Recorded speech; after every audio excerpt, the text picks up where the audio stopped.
रेलमा यात्रा गरेर छिमेकी मुलुक नेपाल घुम्न जान पाऊँ भन्ने चाहना चिनियाहरूमा भएको बुझिएको छ। नेपाल चीन रेल सम्झौतापछि चीनका विभिन्न सञ्चार माध्यमले समाचार प्रकाशन गरेका छन्। चिनिया इन्टरनेट प्रयोगकर्ताहरूमा यो विषय चर्चित बनेको छ। बेजिङ डायरीको यो स्तम्भमा चिनियाले व्यक्त गरेका केही रमाइला, गम्भीर र घतलाग्दा टिप्पणीहरूको समीक्षा गरिएको छ।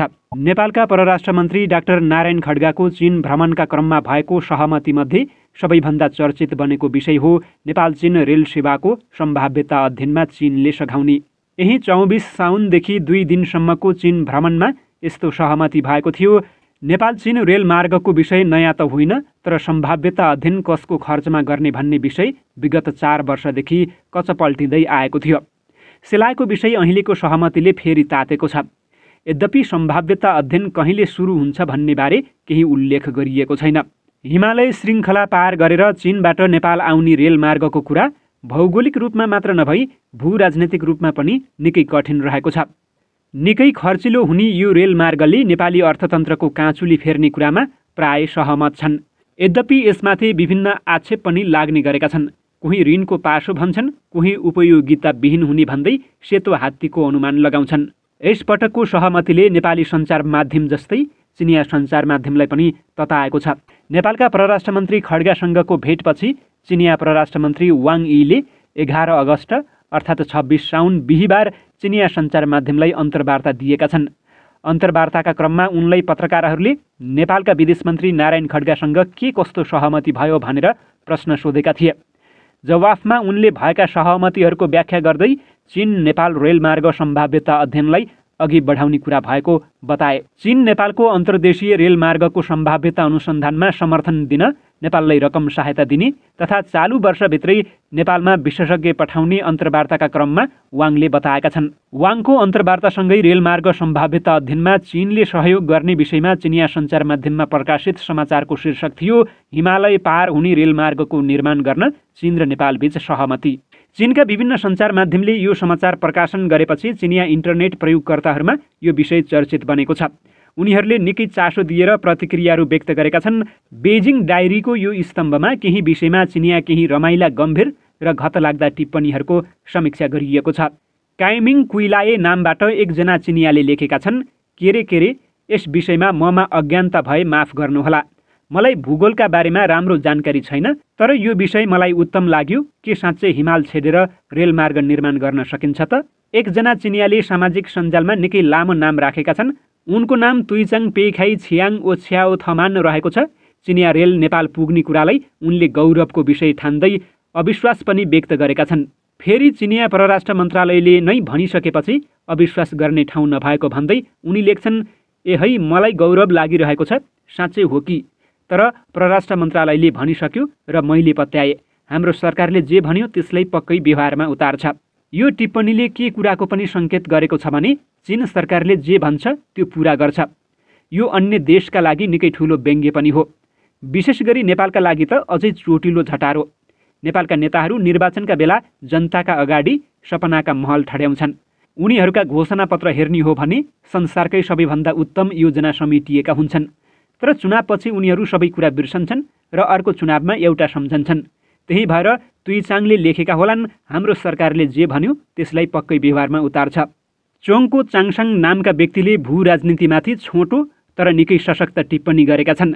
उनी लेख्छन्, यदि यो निर्णय कार्यान्वयन भयो भने नेपालमा भारतको प्रभावमा ठुलो खैलाबैला हुनेछ।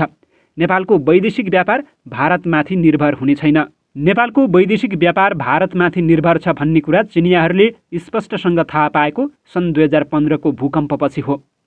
नेपालले नयाँ संविधान जारी गरेपछि भारतले नेपालमाथि नाकाबन्दी लगाएको थियो। उक्त समयमा नेपाली सुत्केरी आमा, बालबालिका, वृद्ध, बिरामी, विद्यार्थी र अशक्तहरूले भोगेको पीडाका बारेमा चिनिया सञ्चार माध्यममा छिटपुट समाचार आउने गरेका थिए। सामान्यतः चिनिया पत्र पत्रिका तथा टेलिभिजनमा नेपालका बारेमा समाचार आउनु निकै अनौठो कुरा हो। त्यति बेला समेटिएका समाचारले भारतले नेपालमाथि गरेको अन्यायलाई अन्तर्राष्ट्रियकरण गर्न सहयोग गरेको थियो। साथै चिनियाहरूलाई नेपालका बारेमा जानकारी पनि दिइएको थियो। भारत सधैँ नेपालमाथि आफ्नो प्रभाव राख्न चाहन्छ। भारतीय हेपा प्रवृत्तिले अधिकांश नेपालीमा भारत विरोधी भावना विकास भएको छ। सन् 2016मा पहिलो पटक चिनिया रेल नेपाल पुर्याउने समझदारी भएपछि भारतीय सञ्चार माध्यममा खुब हल्लाखल्ला भएको थियो। यति बेला नेपालले चीनसँग यातायात तथा पारवहन सन्धि गरिसकेकाले नेपालको वैदेशिक व्यापार भारत निर्भरबाट फुत्किसकेको छ। भनिन्छ यही सन्धिले नेपाललाई भूपरिवेष्टित राष्ट्रबाट भूजडित राष्ट्रमा परिणत गरेको हो। तसर्थ उल्लेखित टिप्पणीले नेपालको भौगोलिक अवस्था र भू राजनैतिक जटिलतालाई बोकेको छ। नान्मियान खुइसुचुई नामक व्यक्तिले चिनिया विकासको पक्ष पोषण गरेका छन्। उनी लेख्छन्, पश्चिमा मुलुकको विकास तेस्रो विश्वका जनताको दुःखबाट स्थापित भएको हो, तर चीनको विकासले सबैमा साझेदारी प्रगति ल्याउँछ। यो भनाइ ती टिप्पणीकर्ताको मात्र होइन, अहिलेको चीनको अघोषित मन्तव्य पनि हो। अमेरिका तथा युरोपले अफ्रिका र एसियाका गरिब मुलुकका प्राकृतिक सम्पदा लुटेर आफूलाई विकसित गराएको कुरा इतिहासका विभिन्न तथ्यले पुष्टि गरिसकेको छ। त्यसैले त पश्चिमा राष्ट्रहरू गरिब राष्ट्रका जनताको रगत, पसिना र आँसुबाट सिर्जना भएका हुन् भनिन्छ। यही कुराको काउन्टरमा चीनले बीआरआई अगाडि सारेको छ। बीआरआईको अभिलाषा पनि सबैलाई विकासमा साझेदार गराउँदै चम्किलो मानव भाग्य समुदाय निर्माण गर्ने हो। चीनको यही घोषित नीतिभित्रको मन्तव्यमा रहेर नान्मियानले नेपाल जाने चिनिया रेलले दुवै देशको भविष्य उज्यालो रहेको सङ्केत गरेका हुन्। स्याउचिउ छियान नामक व्यक्तिको टिप्पणी ठ्याक्कै नेपालका तत्कालीन परराष्ट्र मन्त्री प्रदीप कुमार गेवालीको जस्तै रहेको छ। प्रदीप कुमार गेवालीले परराष्ट्र मन्त्रीको रूपमा पहिलो पटक चीन भ्रमण गर्दा सन् 2018 को अप्रिलमा भनेका थिए, मलाई रेल चढेर सुन्दर हिमालको दृश्य हेर्दै नेपालबाट चीनमा यात्रा गर्न मन छ। गेवालीले चिनिया थुप्रै मञ्चमा यो कुरा बोलेका थिए। गेवालीले जस्तै स्याचिउले पनि नेपाल र चीन बीचको रेलवे लाइनको सम्भाव्यता अध्ययनमा चीनले सघाउने समाचार सुनेपछि उनले यही जीवनमा रेल चढेर नेपाल भ्रमण गर्ने इच्छा जाहेर गरेका छन्। उनी लेख्छन्, नेपाल मेरो पर्यटन गन्तव्य सूचीमा रहिरहन्छ।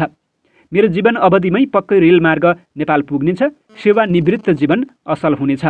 लुफान स्यानसङ नाम सञ्जाल प्रयोगकर्ताले चिनिया रेललाई नेपाल लाँदा कतै भारत तङ्गारो त बन्ने होइन भन्ने कुरालाई इङ्गित गरेका छन्। भारतले एसियामा आफू बाहेक अरू कोही ठुलो छैन र आफ्नो सहमति बिना कसैले केही गर्न सक्दैन भनेर भाँजो हाल्न सक्छ भन्ने आशय उनको रहेको छ।